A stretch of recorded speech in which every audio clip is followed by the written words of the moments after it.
I was kicked out at 19 with no money, but I built a life that proved my mom's rejection was her biggest mistake. The day I turned 19 should have been ordinary.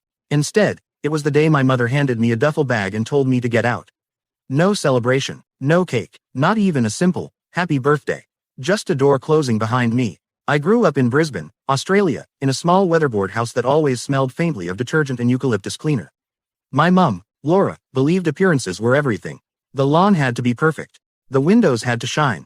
And the neighbors had to believe we were a happy family. We weren't. My dad left when I was 8. At least that's what Mum always told people. He walked out on us, she would say dramatically. But as I got older, I started to realize the truth was probably more complicated than that. Mum had a way of pushing people away. Nothing was ever good enough. Not for her friends, not for her boyfriends, and definitely not for me. I spent most of my childhood trying to earn her approval. Straight A's in school, football practice after class, part-time job at a grocery store when I turned 16. Still, every conversation with her felt like a performance review I was failing. "You could do better, Ethan," she would say while looking over my report cards. "You're too lazy. You're not ambitious enough. You'll never survive in the real world." I believed her. For a long time. My 19th birthday fell on a Tuesday. I woke up early, hoping maybe, just maybe, this year would be different. I imagined Mum might cook breakfast. Or at least say something kind. Instead, when I walked into the kitchen, she was sitting at the table with a cup of coffee and her phone. There was a black duffel bag on the floor beside her chair. For a second, I thought maybe it was a gift. "Morning," I said quietly. She didn't look up. "You're 19 today," she said flatly. I nodded. "Yeah." She finally lifted her eyes toward me. Then she pushed the duffel bag across the floor with her foot. "Good. That means you're an adult now." I stared at the bag. "What's that?" "Your things." Something inside my chest tightened. "My things." She took another sip of coffee. "I packed what you'll need. Clothes. Some toiletries." My stomach dropped. "Why?" Her answer came like it was the most normal thing in the world. "Because it's time for you to leave." At first, I thought she was joking. "Leave," I repeated. She rolled her eyes like I was being slow. "Yes, Ethan, leave. Move out. Go live your life." I laughed nervously. "You mean, later, after graduation?" She shook her head. "No, today." The kitchen suddenly felt smaller. I looked around like the walls might start closing in. "Mum, I'm still in school. And, I don't have money. Not my problem." Her voice stayed calm, cold, like we were discussing the weather. "You're 19, she continued. "I'm done raising you." The words hit harder than anything I'd ever heard. I felt heat rising behind my eyes. "So that's it," she shrugged. "You wanted to be an adult. Congratulations." I never said that, but she stood up, walked to the door, and opened it. "Take your bag." I wish I could say I argued. That I fought back, but the truth is, I didn't. When someone spends years convincing you that you're a burden, eventually you start believing them. I picked up the duffel bag. It was heavier than I expected. Probably everything I owned. I walked toward the door slowly. "Mum," I said quietly. She looked annoyed. "What? Can we talk about this?" "There's nothing to talk about." I swallowed. "It's my birthday." She shrugged again. "Exactly." Then she said the sentence that would stay with me for years.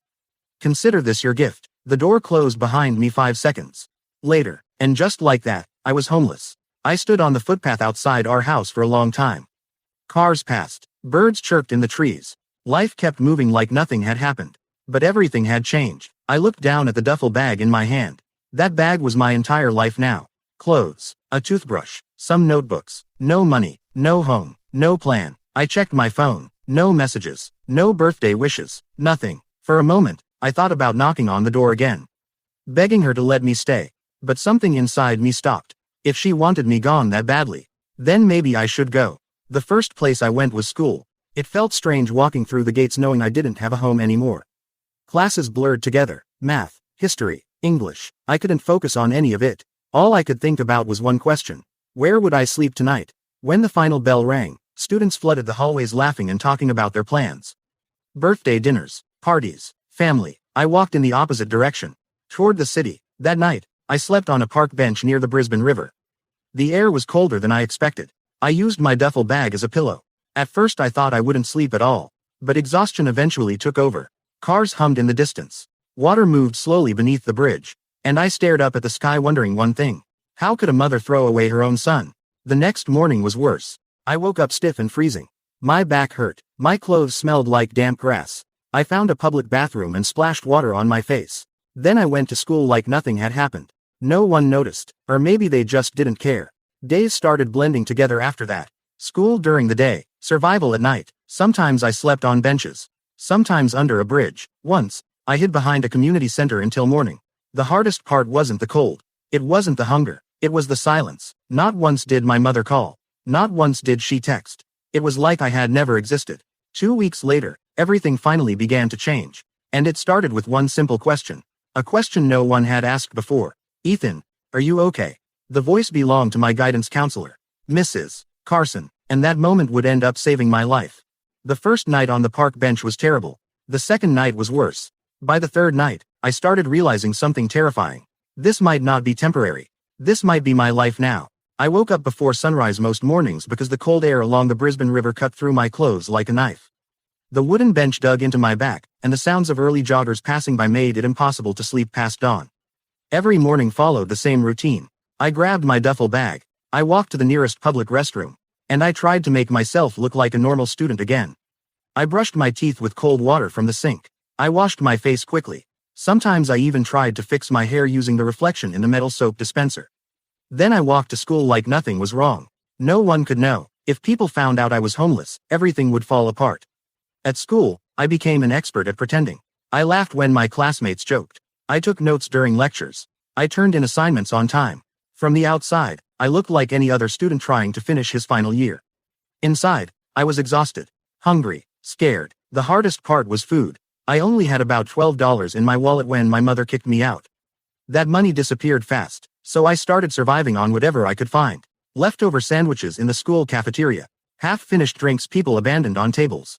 Once, I even ate a packet of crackers that had been sitting in my backpack for weeks. Hunger does strange things to your pride. One afternoon during lunch break, I sat alone at the far corner of the school courtyard. A group of students nearby were talking about their weekend plans. Beach trips, barbecues, family dinners, normal life. I tried not to listen. Instead, I focused on my notebook, pretending to study. But my stomach growled loudly. One of the boys looked over. You skipping lunch again, Ethan? I forced a smile. Yeah, not really hungry. It was a lie. I was starving, but I couldn't risk anyone asking too many questions. Because if they did, they might discover the truth. That the kid sitting next to them in class didn't have a home anymore. The nights were the worst. During the day, school distracted me. At night, reality returned. Some evenings I walked around the city just to stay warm. Other nights I found a quiet bench and hoped no one would bother me. Sometimes strangers passed by, drunk people, late-night joggers, couples walking along the river. None of them noticed the teenager curled up with a duffel bag beside him. Or maybe they noticed and chose not to care. After a week, my body started breaking down. I was constantly tired. My clothes smelled. My grades began slipping. Teachers started noticing. One morning during math class, I nearly fell asleep at my desk. The numbers on the board blurred together. My head slowly dropped forward. Ethan, I jerked awake. My teacher, Mr. Wallace, was standing beside my desk. Are you with us today?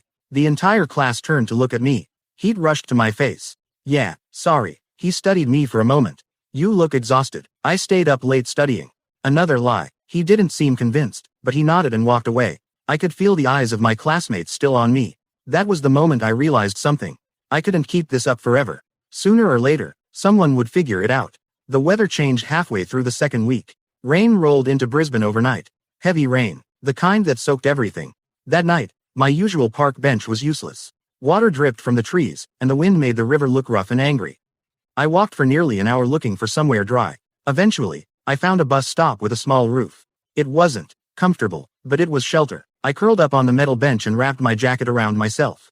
Cars rushed past in the dark. Rain hammered against the roof above me. And for the first time since leaving home, I cried. Not loudly, just quiet tears I couldn't stop. Because the truth finally hit me. My own mother had thrown me away. The next morning was brutal. My clothes were damp. My shoes squished when I walked. And I smelled terrible. I considered skipping school for the first time. But I couldn't risk it. Education was the only thing I still had. So I dragged myself to campus. When I arrived, I headed straight to the locker room showers near the gym. Students used them after sports practice, but early in the morning they were empty. I locked the door, turned on the water, and stood under the hot stream longer than I probably should have. For 10 minutes, I felt human again. Clean, warm, normal. When I stepped out, I realized something. This could work. As long as I had the gym showers, I could survive. Days turned into weeks. I developed a routine. Wake up early, use the gym shower, attend classes, find food wherever I could. Search for a safe place to sleep. Repeat. I stopped thinking about the future. Survival was my only goal. But my body kept showing signs that something was wrong. My eyes had dark circles under them. I lost weight. My hands sometimes shook from hunger. Teachers started noticing more often. Especially one person, Mrs. Carson. Mrs. Carson was the school's guidance counselor. She had a calm voice and kind eyes. The type of teacher students trusted when they had problems. For weeks, she watched me carefully. I didn't realize it at the time. But she saw everything. The tiredness, the weight loss, the way I avoided conversations. One afternoon, as I was leaving school, I heard someone call my name. Ethan. I turned around. Mrs. Carson was standing near her office door. Do you have a moment? My stomach tightened. Sure. I followed her inside. Her office smelled like tea and old books. She gestured toward a chair. Sit down. I sat, trying to act calm. She studied me quietly for a few seconds. Then she asked a simple question. Ethan, are you okay? My automatic response came instantly. Yeah, I'm fine. She didn't believe me, not even for a second. She leaned forward slightly. No, you're not. My chest tightened. I'm really okay. You've lost weight. I stayed silent. You're falling asleep in class. Still silent. And you've been arriving at school earlier than the janitor. That surprised me. How do you know that? She gave a small smile. I arrive early too. My hands started shaking. I placed them under the desk. She spoke softly. You can tell me what's going on. For a long moment, I said nothing. Because saying it out loud would make it real. But eventually, the words slipped out. Quietly, my mum kicked me out. The room went silent. Mrs. Carson blinked slowly. Kicked you out? I nodded. On my birthday. Her expression changed from curiosity to shock. Ethan, where are you staying? My voice barely worked. Nowhere. The moment the word left my mouth, everything inside me collapsed. Weeks of pretending, weeks of hiding, weeks of pain, all spilled out at once. And Mrs. Carson's reaction would change my life forever. The moment I said the words out loud, everything felt different. My mum kicked me out. Mrs. Carson didn't react the way I expected. She didn't look angry. She didn't look judgmental. She just looked deeply concerned. For a moment she sat there quietly, as if she was making sure she had heard me correctly. Then she asked gently, how long ago? About 2 weeks. Her eyebrows lifted slightly. 2 weeks. I nodded. Where have you been staying? I hesitated, but there was no point lying anymore. Parks, bus stops, sometimes under a bridge near the river. The silence that followed felt heavy. Not awkward, just serious. Mrs. Carson leaned back in her chair and took a slow breath. Ethan, why didn't you tell someone sooner? I stared down at my hands. I didn't want anyone to think I was a problem. Her voice softened. You're not a problem. Those 4 words hit harder than anything else she had said. Because for most of my life, I had believed the exact opposite. Mrs. Carson stood up from her chair. Stay here, she said. Where are you going? I'm making a call. She stepped outside the office and closed the door behind her. Through the glass window, I could see her speaking into her phone. Her expression looked serious, professional, like someone who knew exactly what they were doing. Meanwhile, I sat there wondering if I had made a mistake. What if my mum got angry? What if the school contacted her? What if she told everyone I was lying? 10 minutes later, Mrs. Carson returned. She sat down across from me again. All right, she said calmly. Here's what we're going to do. The word "we" surprised me. No one had included themselves in my problems before. First, she said, you're not sleeping outside tonight. I blinked. What do you mean? I've contacted an emergency youth housing service. My brain struggled to process the words. Wait, like a shelter? Yes. I looked unsure. I don't know. She interrupted gently. Ethan, you cannot keep sleeping on benches. It's not safe. I knew she was right.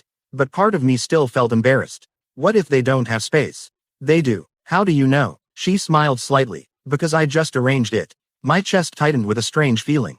Relief. For 2 weeks, every day had been about survival. And suddenly someone had stepped in and said, you don't have to do this alone anymore. Mrs. Carson continued explaining. The place is about 20 minutes from here. It's a youth housing center for students and young adults. I listened carefully. You'll have a bed, a small room, and meals. A bed. The word alone sounded unbelievable. When do I go? Tonight. She slid a piece of paper across the desk.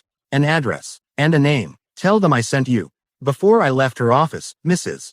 Carson stopped me. Ethan. I turned. Yeah, none of this is your fault. My throat tightened again. I nodded quickly and left before my emotions betrayed me. The housing center was located in a quiet part of the city. The building looked simple but clean. Nothing fancy. Just a 3-story brick structure with a small garden in front. When I walked inside, the air smelled like fresh laundry. A woman at the front desk greeted me. "Hi there." "Hi," I said nervously. "I was told to come here. Mrs. Carson sent me." The woman smiled warmly. "Ah, Ethan, we've been expecting you." That sentence felt surreal. Expecting you. Someone had prepared a place for me. She led me upstairs to a small room. Inside was a simple bed, a desk, a wardrobe, and a small window overlooking the street. It wasn't luxurious, but it was the most beautiful room I had seen in weeks. "Dinner is at 6, the woman explained. "And breakfast is at 7. I nodded slowly. "Thank you." She paused at the doorway. "You're safe here." Then, she left. I stood in the middle of the room for a long time, trying to process everything. 2 weeks earlier, I had been sleeping on a bench. Now I had a bed. A real bed. I placed my duffel bag on the floor and sat down carefully. The mattress felt soft, almost too soft. When I finally lay down, my body relaxed in a way it hadn't in days. And for the first time since being kicked out, I slept peacefully. Life slowly began to stabilize after that. I kept going to school every day, but now I had somewhere to return at night. I had meals, showers, a place to study. The difference was huge. My grades improved again. I started feeling like a normal student. But there was still one thing I couldn't stop thinking about. My mother. She still hadn't contacted me. Not once. 3 weeks passed. Then something strange happened. One afternoon after school, I decided to walk past my old house. I don't know why. Maybe I wanted closure. Maybe I hoped she would apologize. Or maybe I just wanted to see if anything had changed. When I turned the corner onto my street, I immediately noticed something different. A car I didn't recognize was parked in the driveway, and the bedroom window that used to belong to me had new curtains. My stomach tightened. I walked closer to the house. Then I saw someone inside my room. A teenage boy, sitting at my old desk, using my computer. For a moment, I thought I was imagining things. But when the boy turned his head toward the window, I recognized him, my cousin, Aiden, and in that moment, I realized something that made my stomach drop. My mother hadn't just kicked me out. She had replaced me. Standing there on the footpath, staring at my old bedroom window, I felt a strange mix of emotions. Anger, confusion, and betrayal, because suddenly everything made sense. The coldness, the sudden decision to throw me out. It wasn't random, it was planned. My mother didn't just want me gone. She wanted someone else in my place. And the person she chose was Aiden. The cousin everyone in the family called the problem child. The one who had been kicked out of 2 schools already. The one who constantly got into trouble. Yet somehow, he was good enough to replace me. That realization lit a fire inside me. And for the first time in my life, I made a promise to myself. One day, I was going to prove my mother wrong. And that promise would eventually lead to something I never expected. A small idea, a simple online business, and the beginning of a life that would change everything. But before that happened, I had to learn the truth about why my mother chose Aiden over me. And that truth would hurt more than being kicked out. Seeing Aiden in my room felt like a punch to the chest. For a moment I just stood there on the sidewalk across the street from the house I used to call home. The house where I grew up. The house where I had spent years trying to make my mother proud. Now someone else was living my life inside it. Aiden was sitting at my old desk, leaning back in the chair I had used for years to do homework. My posters were gone from the walls. The shelves I built in year 10 were empty. It looked like I had never lived there at all. Like I had been erased. My heart pounded as I stepped a little closer toward the front yard. I wasn't sure what I planned to do. Maybe knock on the door. Maybe ask what was going on. Maybe just confirm that what I was seeing was real. But before I reached the gate, the front door opened, and my mother walked outside. She was carrying a laundry basket and humming quietly to herself. For a moment I almost turned around. But she saw me before I could move. Her expression changed instantly. "Ethan," she sounded surprised. Not happy, not sad, just surprised. Like she had seen a stranger she used to know. For a few seconds neither of us spoke. Then she placed the laundry basket down on the porch. "What are you doing here?" The words were cold, the same tone she had used the day she kicked me out. I swallowed. I was just walking by. Her eyes narrowed slightly. "You shouldn't be here." I stared at her. "You kicked me out 2 weeks ago." "Yes, and now my cousin is living in my room." She crossed her arms. "That's none of your business anymore." The calmness in her voice made my stomach twist. "How is that not my business?" "Because you don't live here." I couldn't believe what I was hearing. "You replaced me." She sighed like I was being dramatic. "Don't be ridiculous." "Then why is Aiden in my room?" She hesitated for a moment. Then she gave the most unbelievable answer I had ever heard. "Because he needed it more than you." I laughed. Not because it was funny. Because it was so absurd I didn't know how else to react. "Aiden needed it more than me." "Yes, he got expelled from 2 schools. That's not your concern. He's been arrested twice. People deserve second chances." I stared at her in disbelief. "What about me?" She didn't answer right away. Instead, she picked up the laundry basket again and walked toward the clothesline. Only when she started hanging the clothes did she speak again. You're strong enough to survive on your own. The words stunned me. So that's your logic. She clipped a shirt onto the line calmly. You'll figure things out. I felt anger building in my chest. I was sleeping on park benches. Her hands paused for a second. But only for a second. Then she continued hanging the clothes. You're young. You think that's normal. She shrugged slightly. It builds character. That was the moment something inside me finally broke. Not sadness. Not fear. Something else. Clarity. For years I had believed that if I tried hard enough, my mother would eventually love me the way other parents love their kids.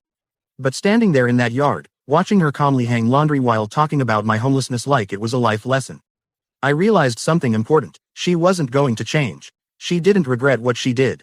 And she never would. Aiden suddenly appeared in the doorway behind her. He leaned against the frame with a smirk. Well, he said. Look who's back. I turned toward him. He looked exactly the same as always. Messy hair, cocky grin, the kind of guy who always seemed proud of breaking the rules.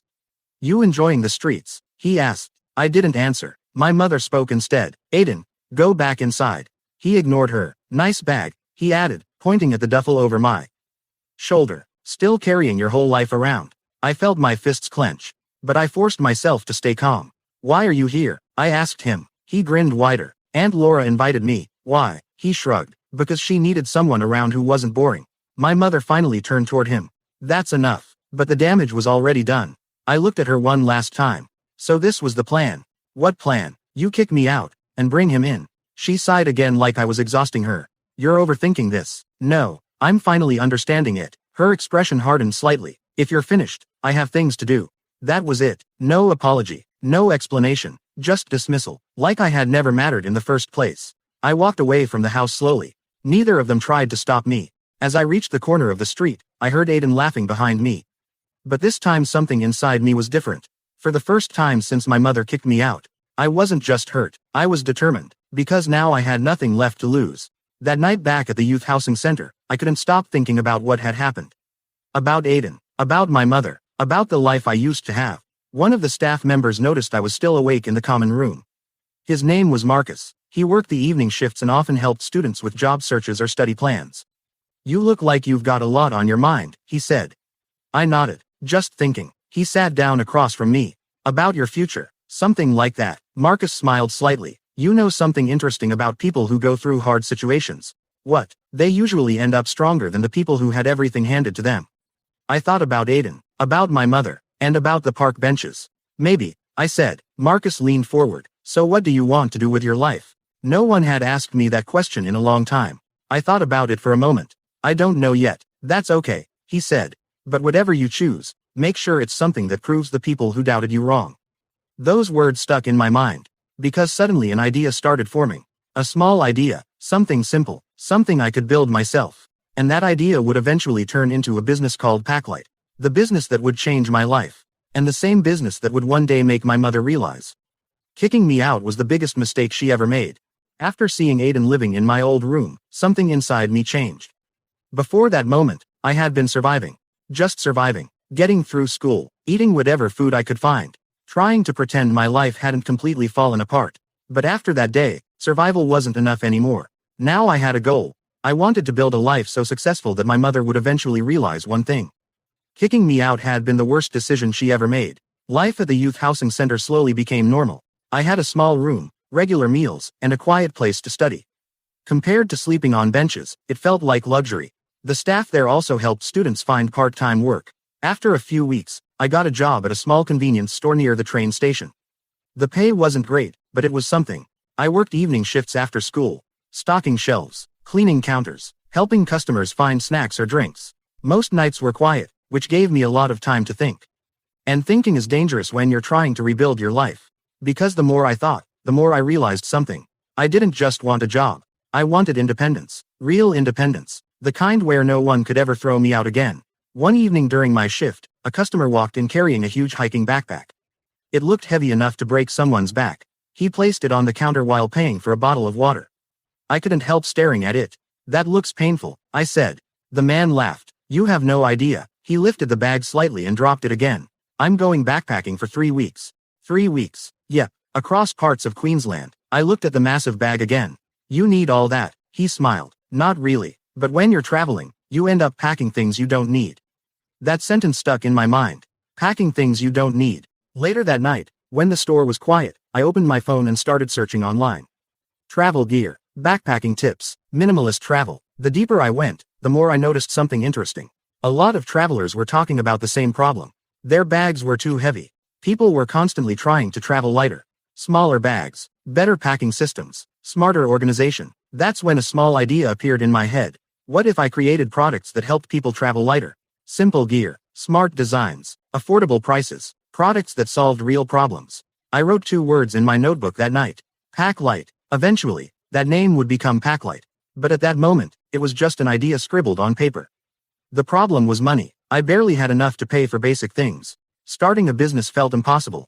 But the idea wouldn't leave my mind. So I started researching, watching free business videos online, reading articles about e-commerce, learning how people sold products online without owning big stores, drop shipping, online marketplaces, direct suppliers. The more I learned, the more excited I became. This wasn't impossible, it was just difficult. Over the next few months, I saved every dollar I could. I stopped buying anything unnecessary. I worked extra shifts at the convenience store whenever they were available. Slowly, my savings grew. Not much, but enough to take a small risk. $300. That was everything I had managed to save. And I decided to invest it all into my idea. The first product I chose was simple. A lightweight travel organizer. A small pouch designed to keep cables, chargers, and small items neatly arranged in a backpack. It wasn't revolutionary, but it solved a common problem. And it matched the idea behind my brand. Travel lighter, travel smarter. Creating the online store was harder than I expected. I had never built a website before. Every step felt confusing. Design, payments, shipping, customer service. But every time I felt like giving up, I remembered something. My mother's voice. You'll never survive in the real world. That sentence pushed me forward every time. Because now I had something to prove. The first version of my website looked terrible. The photos were basic. The design was simple, but it worked. The night I launched the site, I sat on my bed staring at my laptop screen. Waiting. Nothing happened for hours. No visitors. No orders. Just silence. Around midnight I finally closed the laptop. Maybe the idea was stupid. Maybe my mother had been right all along. The next morning, I checked the website again before school. Still nothing. I sighed and grabbed my bag. But just before leaving the room, I refreshed the page one more time. And that's when I saw it. One order. For a moment I thought it was a mistake. But when I opened the order details, it was real. Someone in Sydney had bought my travel organizer. $24. It wasn't a lot of money. But to me, it felt like winning the lottery. Because that order meant something important. A stranger had trusted something I built. I printed the shipping label during my shift at the convenience store. Packed the product carefully, and mailed it the next morning. As I walked back from the post office, I couldn't stop smiling. For the first time in months, my future didn't feel hopeless. It felt possible. Orders didn't explode overnight, but they started slowly increasing. 1 order, then 2, then 5. People liked the idea of lightweight travel gear. So I added more products. Compression packing cubes, small waterproof pouches, compact toiletry bags. Every new product brought more customers. And every sale pushed me one step further away from the life I had been forced into. By the time I finished school, Packlight was making more money than my part-time job. Not huge money, but enough to prove something important. I wasn't the failure my mother believed I was. I was building something real. And soon, that small business would grow into something none of us expected. Something that would eventually reach thousands of customers across Australia. And one day, it would reach my mother too. But not in the way she expected. When I first started Packlight, success came slowly. Very slowly. At the beginning, I was lucky if I got 2 or 3 orders in a week. Sometimes even less. Most days I would check the website over and over again, hoping to see a new notification. New order, but usually the screen stayed quiet. Still, I refused to quit. Because every single order meant something to me. It meant a real person somewhere believed in a product I created. And that feeling was addictive. Life during that time was exhausting. I was juggling 3 things at once. School during the day, my job at the convenience store in the evening, and building Packlight late at night. Most nights I stayed awake until 2 in the morning, researching products, answering customer emails, updating the website, learning marketing. It felt like I was trying to build a future while running on almost no sleep. But compared to sleeping on park benches, this felt like progress. One night, something unexpected happened. I received an email from a customer. Normally customer emails were simple. Questions about shipping, requests for refunds, basic things like that. But this email was different. The subject line read, "Your travel organizer saved my trip." Curious, I opened it. The message was from a woman named Hannah. She explained that she had bought one of my cable organizers before going on a 3-week backpacking trip across Europe. Apparently, it kept all her electronics and chargers neatly packed inside her bag. But what surprised me most was the last part of the email.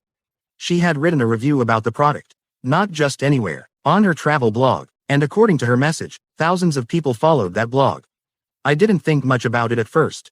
I simply thanked her and went to bed. The next morning changed everything. When I checked the website the next day, I thought something was broken. The visitor number was exploding.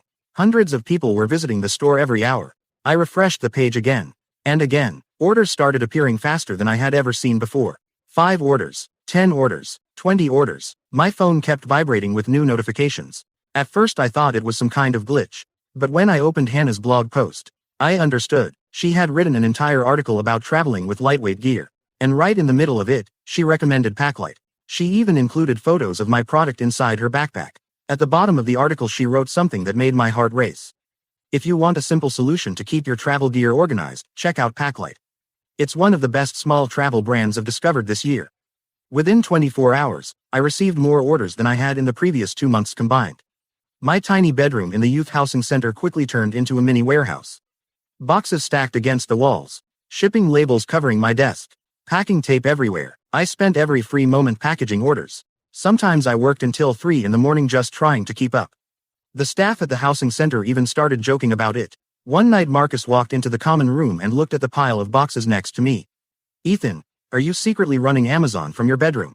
I laughed. "Feels like it." He picked up one of the boxes and read the label. "Packlight." "Huh, yeah," he smiled. "Looks like your idea is working." But the biggest moment came 3 months later. One evening, while I was finishing a shift at the convenience store, my phone rang. It was an unfamiliar number. I almost ignored it, but something told me to answer. "Hello," a calm voice responded. "Hi, is this Ethan?" "Yes, my name is Daniel. I'm a buyer for an outdoor gear retailer." I froze. Outdoor gear retailers were huge businesses in Australia. They sold equipment for camping, hiking, and travel. "Okay, I came across your brand Packlight online." My heart started beating faster. "And, we're interested in stocking some of your products in our stores." For a few seconds I couldn't speak. Because this was something I had never imagined happening so quickly. "You mean, in physical stores?" "Yes," Daniel replied. "We have several locations across Queensland." My mind was racing. Why Packlight? His answer was simple. People are talking about it. The meeting happened a week later. I wore the only decent shirt I owned. The one I had saved for job interviews. The store manager showed me around their warehouse. Shelves filled with backpacks, tents, and hiking equipment. Then we sat down to talk business. They wanted to place a bulk order. A big one. The kind of order that could change everything for my company. When they finally told me the number, I almost fell out of my chair. 2,000 units. 2,000. Until that moment, I had only sold a few hundred products in total. Now they wanted thousands. That night I couldn't sleep. Because for the first time in my life, something incredible was happening. Packlight wasn't just a small online store anymore. It was becoming a real business. A real brand. And with every step forward, I felt the distance between my old life and my new one growing wider. But there was still one chapter of my past that hadn't caught up to me yet. My mother. Because eventually, success has a strange way of reaching the people who once doubted you. And when my mother finally discovered what I had built, her reaction would be something I would never forget. By the time Packlight started gaining real attention, my life looked completely different from the one I had when my mother kicked me out. I wasn't sleeping on benches anymore. I wasn't worrying about where my next meal would come from. And I wasn't trying to prove anything to anyone every single day just to survive.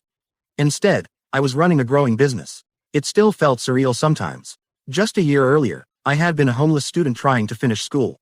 Now my products were being sold online and stocked in outdoor stores across parts of Queensland. And things were only getting bigger. The biggest change came when one of the travel websites that had mentioned my brand asked to interview me. They were doing a story about small Australian entrepreneurs. At first, I almost said no. Talking about my life publicly felt strange. But Marcus convinced me. "This is free publicity," he said. "And your story is inspiring." So I agreed. The interview was simple. They asked about how Packlight started. Why I created the brand. What inspired the idea. I told them the truth. About being kicked out. About sleeping outside. About building the business from almost nothing. A few days later, the article went live. The headline read, From homeless teen to travel gear founder, the story behind Packlight. I didn't think much about it after that, but the internet has a funny way of spreading things quickly. Within a week, thousands of people had read the story. Customers started messaging me, telling me they admired what I had built. Some even said my story motivated them to start their own businesses. For the first time in my life, people were seeing me as someone successful. Someone strong. Someone who didn't give up. And that's when my past finally caught up with me. It happened on a quiet Tuesday afternoon. I was working in a small office space I had recently rented for Packlight. My phone buzzed on the desk. Unknown number. Normally I ignored calls like that, but something told me to answer. Hello. There was silence for a moment. Then a voice I hadn't heard in almost 2 years spoke. Ethan. My entire body froze. It was my mother, Laura. I hadn't heard her voice since the day she kicked me out. For a moment I couldn't even respond. Hello, she said again. Yes. My voice sounded colder than I expected. What do you want? She hesitated. I saw an article. Of course she did. The one about your business. I leaned back in my chair. And another pause. Then she said something that almost made me laugh. I didn't know you were doing so well. I closed my eyes for a second. Of course she didn't, because she had never cared enough to check. So, she continued awkwardly, you run a company now. Yes. What exactly do you sell again? Travel gear. Oh, the conversation felt strange, like two people who barely knew each other trying to be polite. Then she said something that made my stomach tighten. You should come visit. I opened my eyes slowly. Why? It's been a long time. Yes, and I think we should talk. I couldn't help it. I laughed quietly. Now she wanted to talk. After everything. About what? Well, about the past. I stared at the wall for a moment.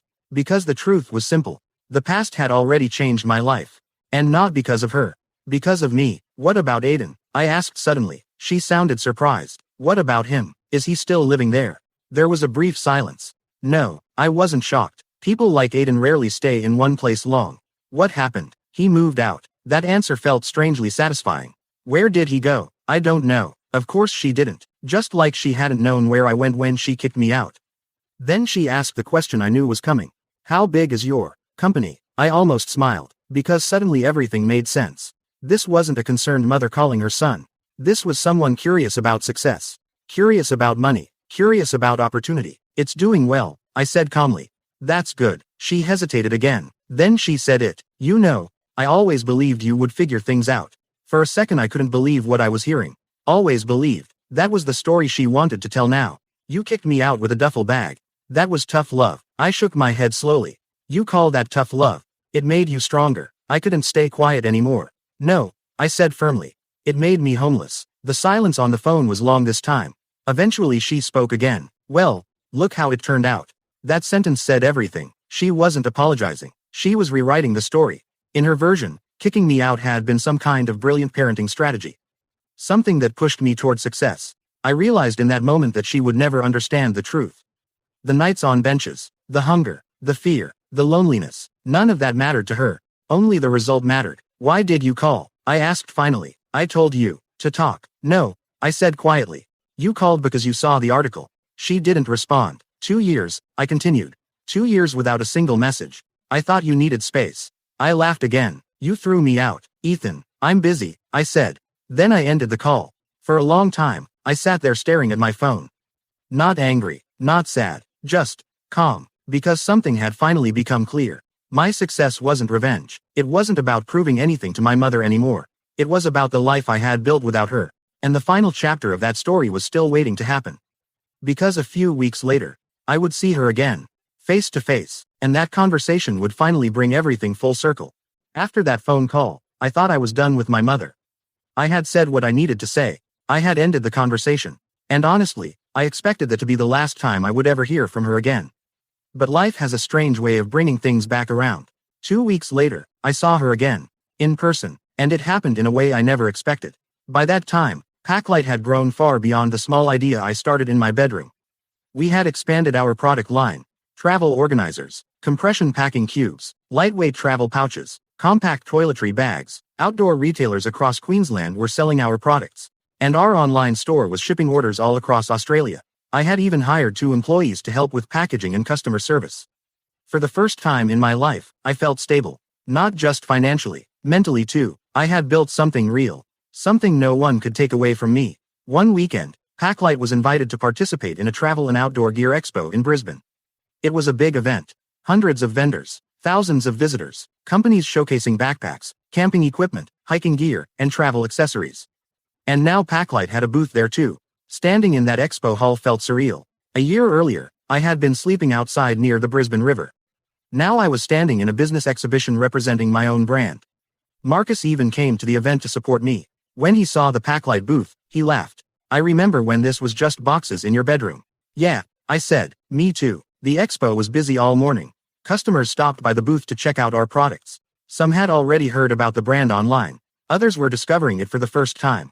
Everything felt exciting. Then, sometime in the afternoon, something unexpected happened. I noticed someone standing at the edge of the booth, watching me. At first I didn't recognize her. But when she stepped closer, my stomach tightened. It was my mother, Laura. For a moment we just stared at each other. She looked almost exactly the same as I remembered. Same posture, same serious expression, but there was something different in her eyes. Uncertainty. You're busy, she said quietly. I nodded. It's a business expo. She looked around at the booth. The Packlight banners, the products displayed on the table, the customers browsing. You really built all this? Yes. She touched one of the travel organizers carefully. This is impressive. I didn't respond. For a few seconds, she stood there silently. Then she spoke again. I didn't realize it had grown this much. It has. I'm proud of you. The words sounded strange, like they had been borrowed from someone else. I looked at her calmly. You didn't believe in me before. That's not true. Yes it is. She sighed. Ethan, I made mistakes. Hearing that surprised me, because it was the closest thing to an apology she had ever said. But I waited. She continued. I thought forcing you to be independent would help you grow. You forced me to be homeless. Her eyes dropped to the floor. I didn't think it would go that far. For the first time in my life, my mother looked uncomfortable. She glanced around the booth again. You've done well. I know. You don't need to be bitter about the past. I stared at her for a moment. Because that sentence revealed something important. She still didn't understand. This wasn't bitterness. This was reality. You know what the hardest part was? I said. She looked up. What? Not the hunger, not the cold, not sleeping outside. She stayed silent. The hardest part was realizing my own mother didn't care if I survived.